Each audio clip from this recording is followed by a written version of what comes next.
Good evening everyone, and for the penultimate time in the 2023-24 season, welcome to a new video on the channel. It is Friday the 31st of May 2024 and we are rounding off the 23-24 season with an England double header at St James's Park. On Monday night the men's team are taking on Bosnia, but tonight it is the Lionesses in action in a vital game against France in a qualifier for Euro 2025. Let's get into this and let's head on up to Newcastle.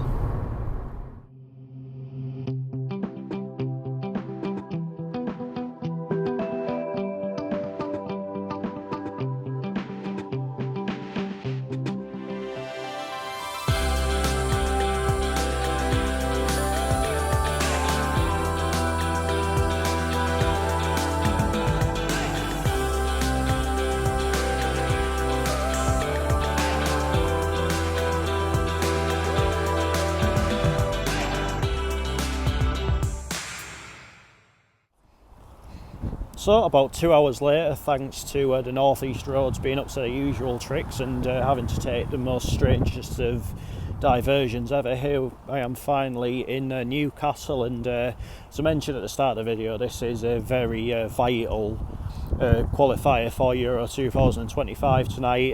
In the group at the minute, France are top of the group, having won both of their first two games. England in second place, having won one and drawn one. Obviously the other two teams in this group being Sweden and Ireland. These two are actually playing each other twice in 4 days, I think it is. Obviously here at St James's tonight, then in St Etienne next week. So it's a big few days for both sides, and I think if one of the sides can come away from the two games with 4 points, and I really do think that does lay down a marker not just to the qualifying campaign but for the next Euros as well. Obviously these two at the minute would be among the favourites for the tournament. Obviously England are the current holders, having won it at Wembley in 2022, which I'm sure you all saw on the TV. So yeah, it's certainly not been dealt an easy hand in terms of the qualifying campaign, but you know what, there is every chance. There's going to be, I think St James's will be pretty much at capacity tonight, which I think just really shows just how quickly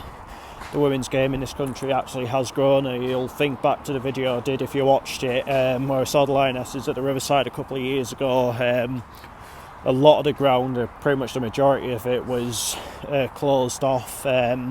You've got to think, obviously St James's is quite a notably bigger ground than the Riverside, and yet it's going to be pretty much full, which I think tells you everything. Obviously Wembley sells out for Lionesses games on a regular basis. So yeah, I think it is in a good place right now, which is good to see. Obviously this is not going to be an easy game at all tonight, but hopefully it'll set a good example for the women's game in, well, obviously not just this country, but the whole continent as well. So let's head on down to St James's Park and find out how it all unfolds.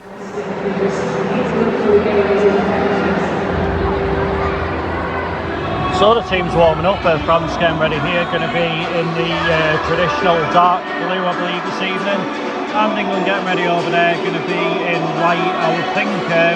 Anyway, I will see you when the players are coming out the tunnel and ready to start the match.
here at St James's Park. France women 1, England women 1.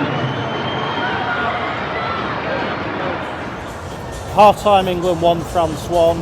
Yeah, I think that's probably about fair based on like the overall passages of play in the first half. France got off to a fairly high-tempo start to the game. They were moving the ball about quite well, but maybe not really getting enough chances away. I mean, there's one in the early stage of the game, a bit of a flash shot, while in a little sort of spell where Mary Earps was still on, but obviously in no realistic state to actually continue. But I think once England got going, played some nice stuff. It was a pretty well worked goal for the opener, obviously Beth Mead applying the finish, and the France, in all fairness, responded well. They took their equaliser pretty well. So this game is certainly there to be won by either side. I think obviously England finished the half quite well. They forced the France keeper into a very, very good save, I must say. So it's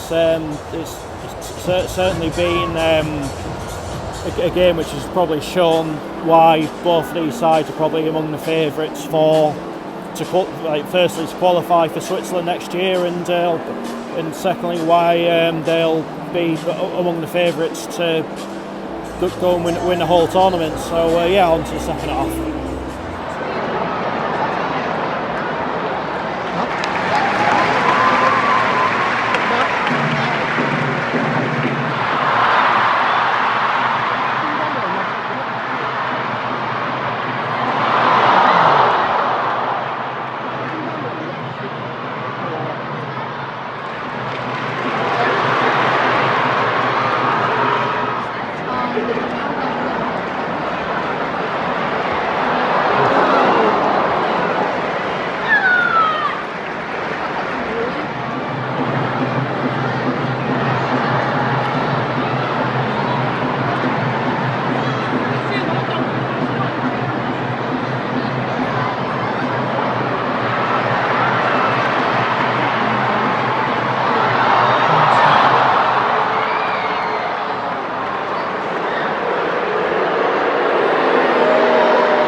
5 minutes of added time at the end of this game.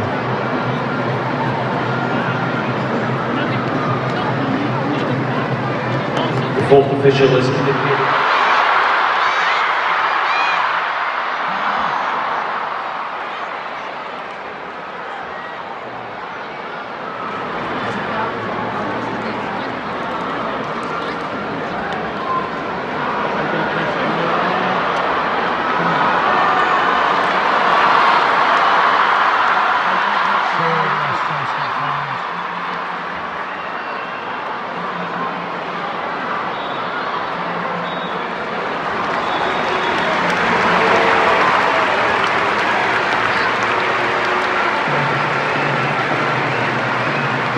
Full time here at St James's Park. Final score tonight: England 1, France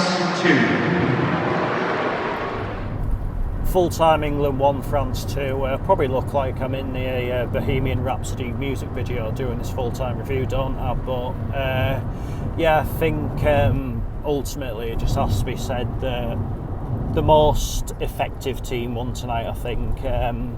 Obviously, France, they didn't have a massive amount of chances throughout the course of that match, but they made it count when sort of the better ones did come, if that makes sense. I think the first one, yeah, it was a good goal. I think there's not really a lot like you could do about that. On a second one, if I'm being honest, I think England just failed to clear the lines properly, and there was a lot of like frustrating elements from an England point of view in that second half. I think it just seemed to be there was all sort of good work up until the final third. Then it just all went to pot a little bit.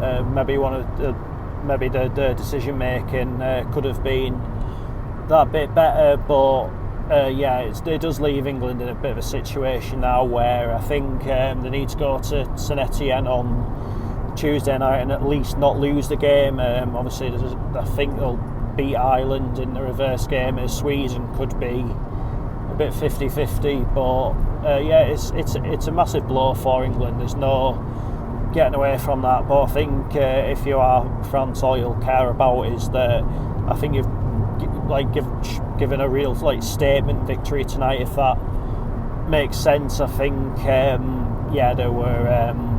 were very good at what they did. They had a clear game plan and they executed it. But I mean, there's a lot of things you could maybe point a finger at in that game. I mean, I know obviously the injury to Mary Earps early in the game didn't help. I know obviously it's a goalkeeper and what have you, but I think in those early stages, it wasn't really the game obviously was denied the chance to get that sort of flow early on and to sort of be able to feel a rhythm of it. But in fairness to the sub goalkeeper, I thought she did okay. I thought she looked quite good with her feet tonight.